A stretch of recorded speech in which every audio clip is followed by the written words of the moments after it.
Bueno, pues sí, pues efectivamente el tema de la Unión Europea ha costado trabajito, bastante trabajo, pero bueno, al final yo creo que Europa, la Unión Europea ha estado a la altura, ¿no? Esos 500.000 millones de euros, que veremos a ver cómo se reparte y qué es lo que nos toca aquí a España, habrá que verlo. Pero si nos quedamos en nuestro país, nos quedamos en España, creo que eran 4 o 5 días, poco antes de Semana Santa, eh, de nuevo pretendía el presidente del gobierno buscarse aliados, entre comillas, a la debacle económica que él mismo ha propiciado, porque no ha sido otro nada más que él y sus socios de gobierno, y pretendía arrastrar a la propia organización empresarial de este país, que yo creo que es uno de los interlocutores sociales y económicos más importantes que tenemos en este momento. Yo creo que con muy buen criterio, a pesar de que el presidente de la COE es un hombre ponderado,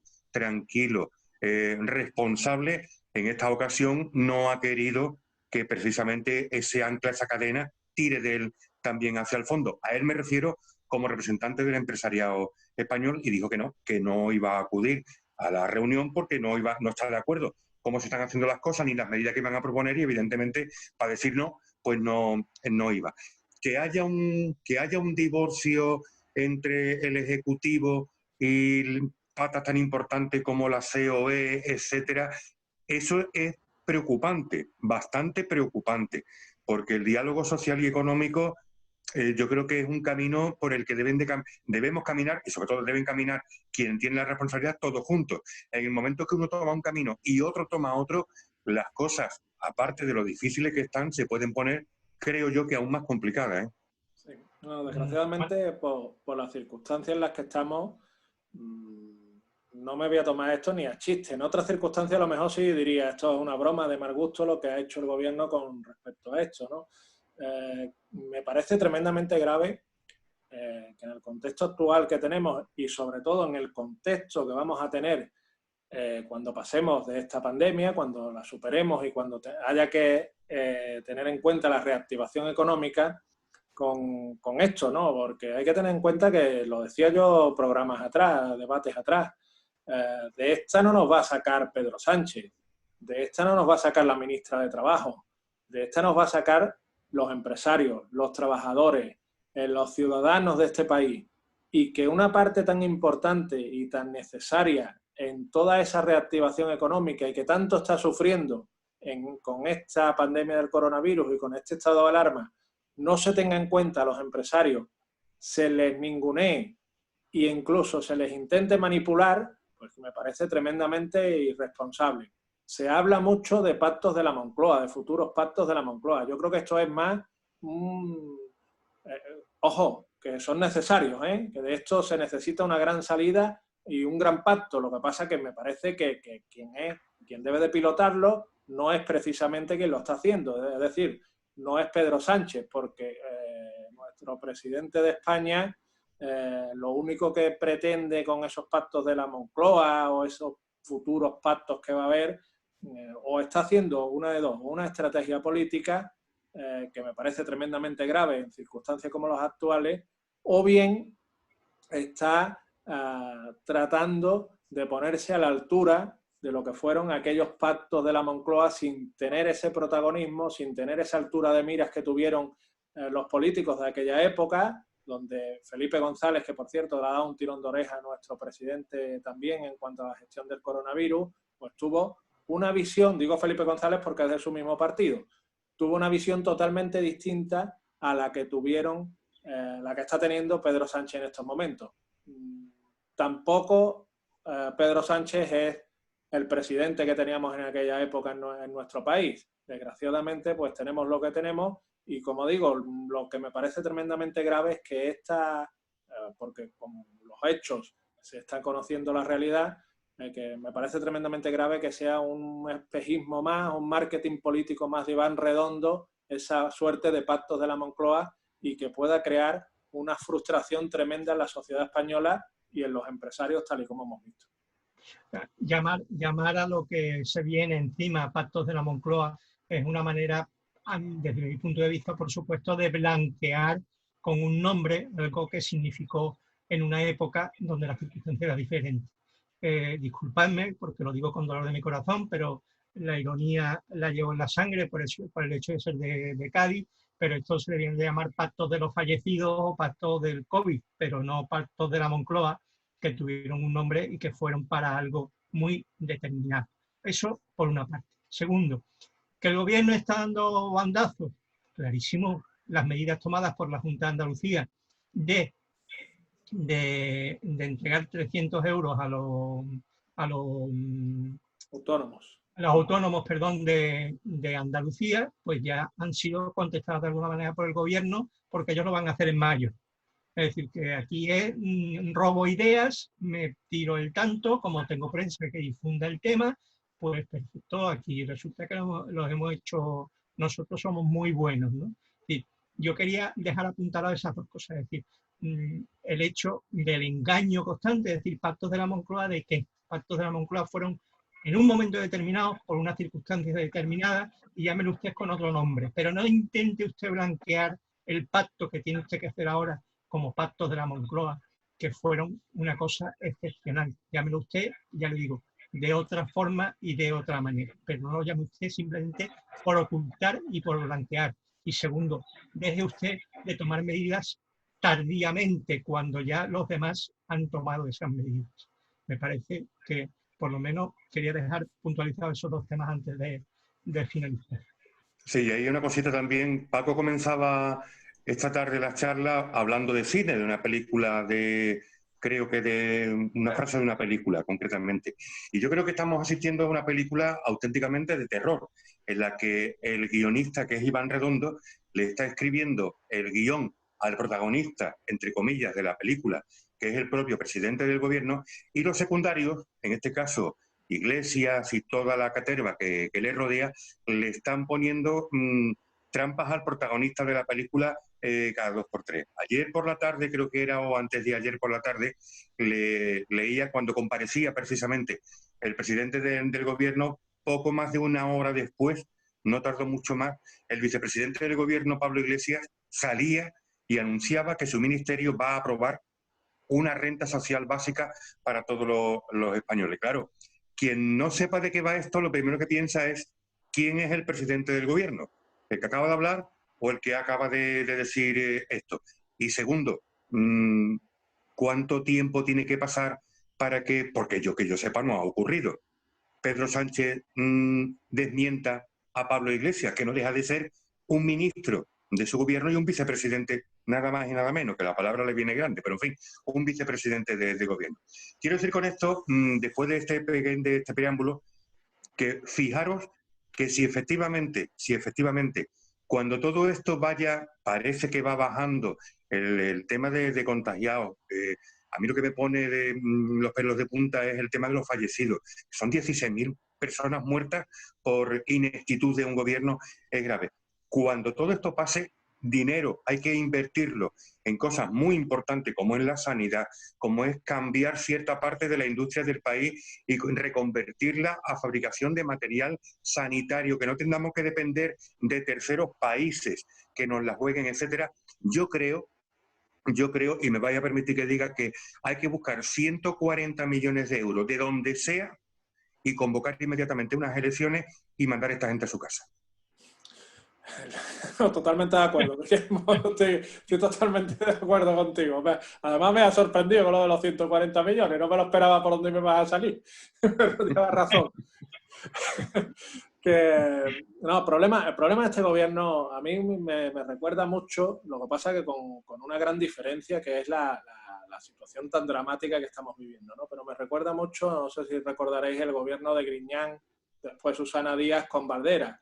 Era un gobierno de paripé, era un gobierno de competición, era un gobierno de desconfianza. Tú hablabas con uno, yo en aquella época me reunía con unos y con otros, y como os digo, los padecí en el gobierno de la Junta de Andalucía, pues tú hablabas con unos y con otros y te hablaban mal de la otra parte. Y tú decías, bueno, ¿esto qué gobierno de coalición, qué unidad hay en este gobierno para llevar a cabo las políticas para beneficiar a los ciudadanos? Ninguna. Y yo creo que desgraciadamente ahora mismo en el gobierno de España está pasando lo mismo. Tenemos un gobierno de circunstancias porque no le quedaba otra a Pedro Sánchez después de la irresponsabilidad que tuvo de convocar nuevas elecciones sin llegar a un acuerdo, porque yo creo que se podría haber forzado un poco más la maquinaria, pero jugó electoralmente una vez más con esa táctica de Iván Redondo y desgraciadamente pues nos encontramos con esas circunstancias, ¿no? De que tenemos el peor gobierno en el peor momento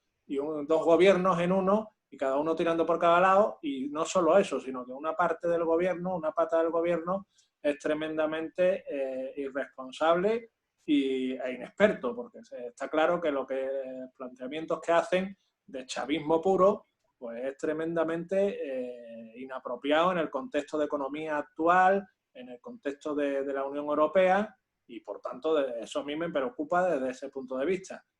Por suerte, todo esto, dentro de lo malo que tiene el coronavirus, quiero que me entienda quien nos esté escuchando, pues dentro de lo malo, por suerte, todo esto está poniendo encima de la mesa el gobierno que tenemos y la calidad del gobierno que tenemos. Se está viendo claramente cómo actúan y desgraciadamente, pues como digo, tenemos el peor gobierno en el peor momento posible. Pues sí, la verdad es que no es el mejor gobierno. De todas maneras, quería decirte con aquello que tú decías del gobierno de coalición de Susana Díaz y Diego Valdera. Ese fue el final, por cierto, de Izquierda Unida, porque bueno, aquí al final terminará exactamente igual, pasará en el gobierno que tenemos en España. Uno terminará con el otro seguro. Es decir, esto es como aquella definición de España, entre todas la mataron y ella sola se murió, ¿no? Pues esto, Caín y Abel.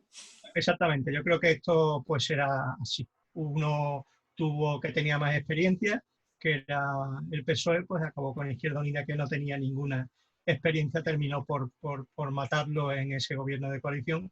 Pues así, matarlo, me explico, políticamente, claro. Yo creo que ese fue el principio del fin de Izquierda Unida, siempre lo he pensado, y me da la impresión de que aquí pues de alguna forma va a pasar algo muy parecido, ¿no? Me da esa impresión.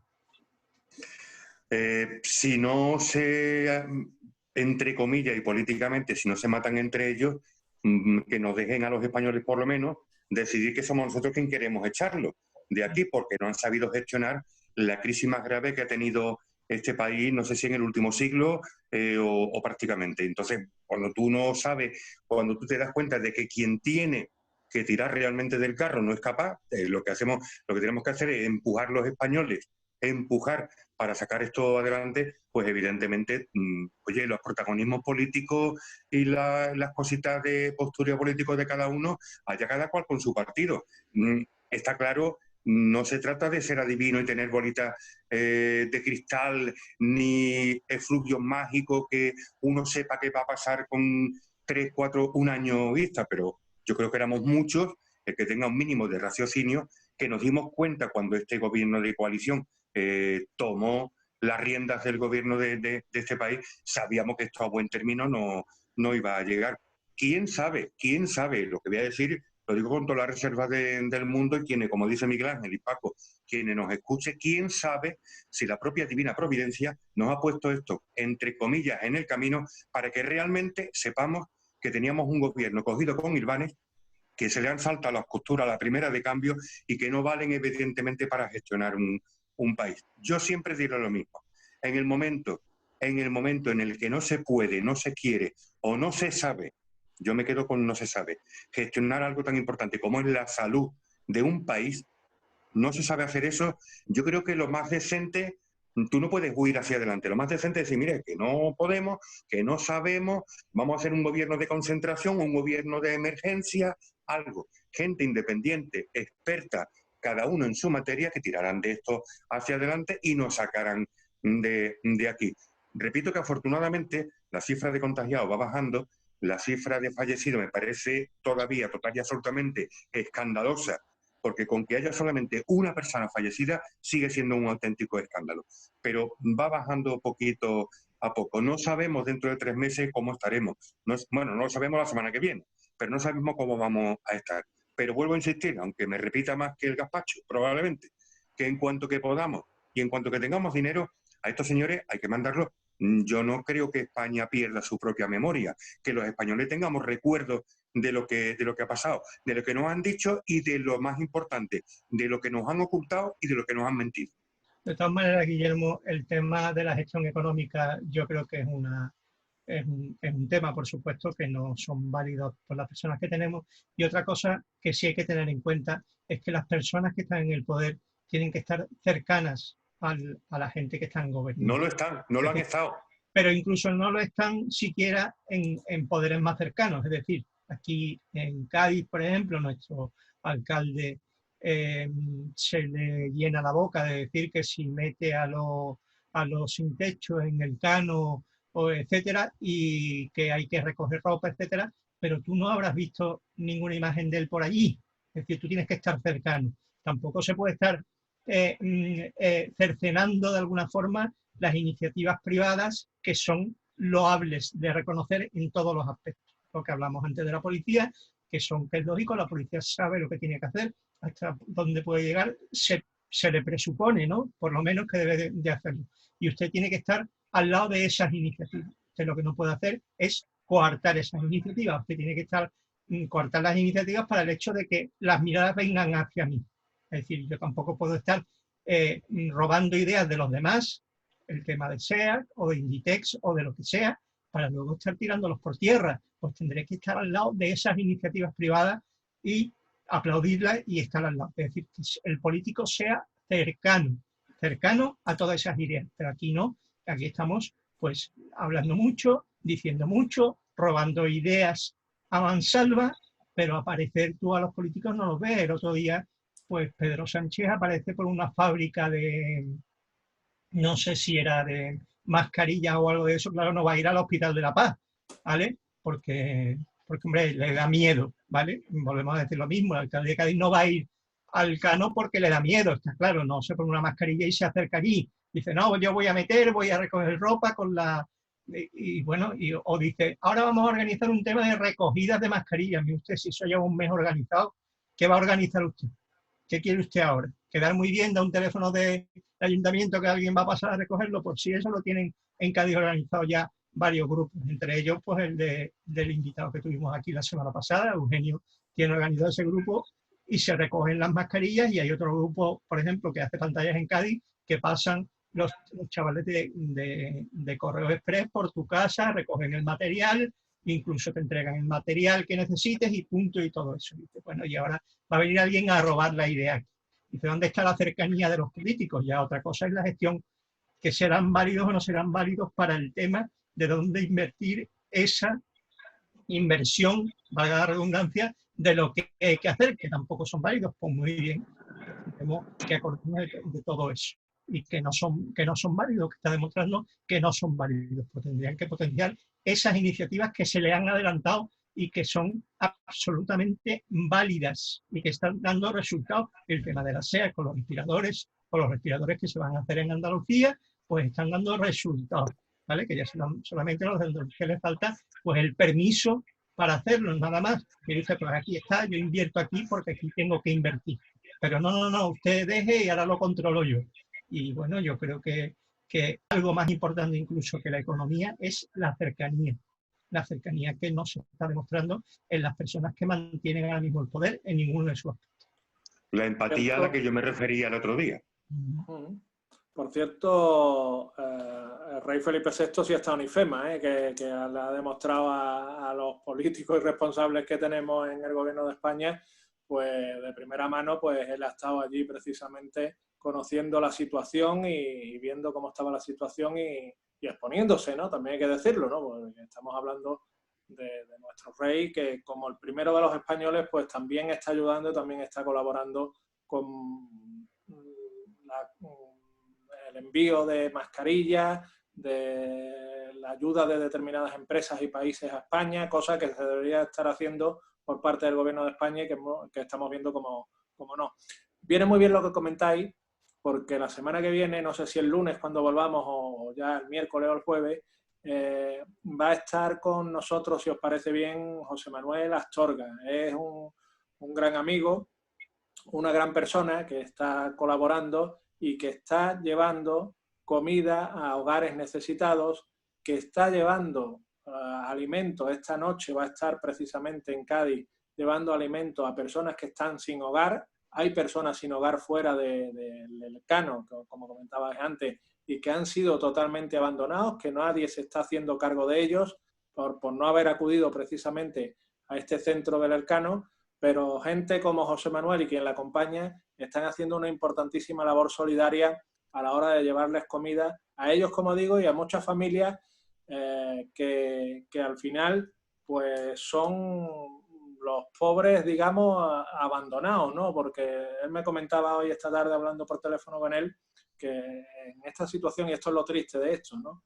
No es que estemos hablando de gente que lleve años así, no es de gente que haya llevado una mala vida, que no haya tenido oportunidades, es gente precisamente que estaba trabajando hasta antes de este estado de alarma, que de un día para otro se ha visto con una mano delante y una mano detrás, y que desgraciadamente con hijos y demás necesitan de la ayuda que el gobierno no les está prestando precisamente. Y muchos son empresarios y se están encontrando con esa situación tan lamentable y tan grave, y al que hay que agradecerle esa iniciativa que ha tenido José Manuel, igual que la tuvo Eugenio con los equipos de protección, a la hora de ayudar a esas personas que más lo necesitan.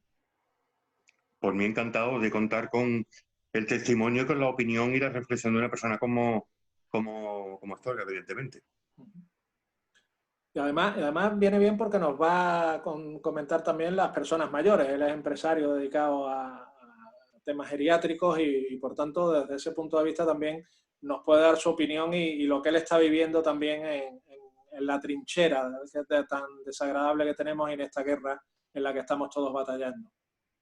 Algo también realmente curioso, si os fijáis, ahora que hablas y lo tocaremos la semana que viene con Astorga, José María Astorga, el tema de los geriátricos y las residencias de ancianos de nuestro país, bien sean privadas, públicas o concertadas, me da igual, no dejan de ser lugares donde hay acogida a personas mayores, bueno, que en un momento determinado de la vida, de motu propio decidieron vivir ahí, de tener su vida independiente, o porque familiares, etcétera, no podían hacerse cargo de ello. El vicepresidente del gobierno, señor Iglesias, es de Asuntos Sociales, si no me equivoco, ¿no? Bueno, yo todavía no he escuchado, igual me equivoco, ni he leído publicado nada que haya dicho este caballero en torno a la situación de las residencias geriátricas de nuestro país. Ni vamos a hacer una investigación, ni voy a visitar una residencia, aunque sea en la puerta, e interesarme por el estado del personal que trabaja en la residencia, tanto como de las personas que están ingresadas. Eso me da que pensar y que decir otra vez que el postureo político es muy bonito, que yo creo que a este caballero le importa muy poco España, le da exactamente igual. Él lo que quería era, si me permitís la expresión, es tocar pelo. Ahí está. Formo parte, como él dice cada vez que ha salido, formo parte del gobierno de España para cuando me interesa, y cuando no me interesa, Unidas Podemos pide al gobierno que haga tal cuestión. Pero, insisto, me vuelvo a la pregunta que yo creo que a Astorga se la podemos hacer.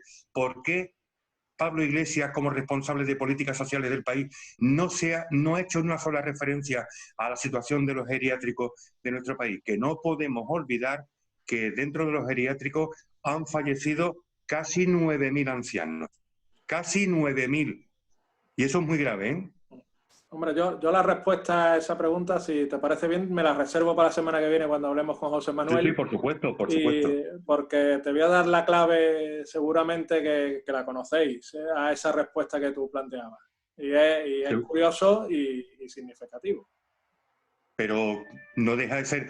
Seguramente escucharéis de fondo algo que es propio y típico en mi barrio a las 8 de la tarde, no sé si se oye de fondo o no. Paco probablemente el sonido lo conozca, ¿verdad, Paco? Sí, aquí Las Palmas a las 8 de la tarde no... No solamente son Las Palmas, es la llamada de corneta a Las Palmas y al himno nacional.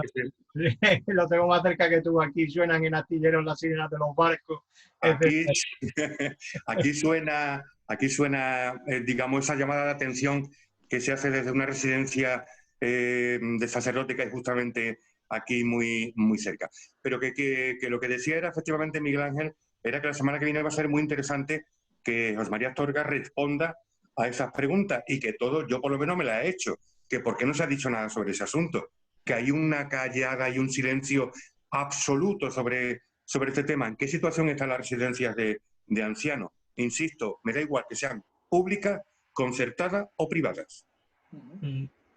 Yo ya hasta la semana que viene no me quiero reiterar más en el tema porque, Guillermo, esto es como los retrasos de las procesiones de Semana Santa. Dice, nosotros, el que va adentro disfruta mucho, pero el que va afuera llega un momento en que de alguna manera pues se cansa y no ves ese tema. Yo creo que volver a insistir otra vez hoy en los mismos temas tampoco es cuestión de alargar demasiado. Está claro. Así que lo dejamos para la semana que viene. Efectivamente. Hasta el lunes. Hasta el lunes. Hasta el lunes.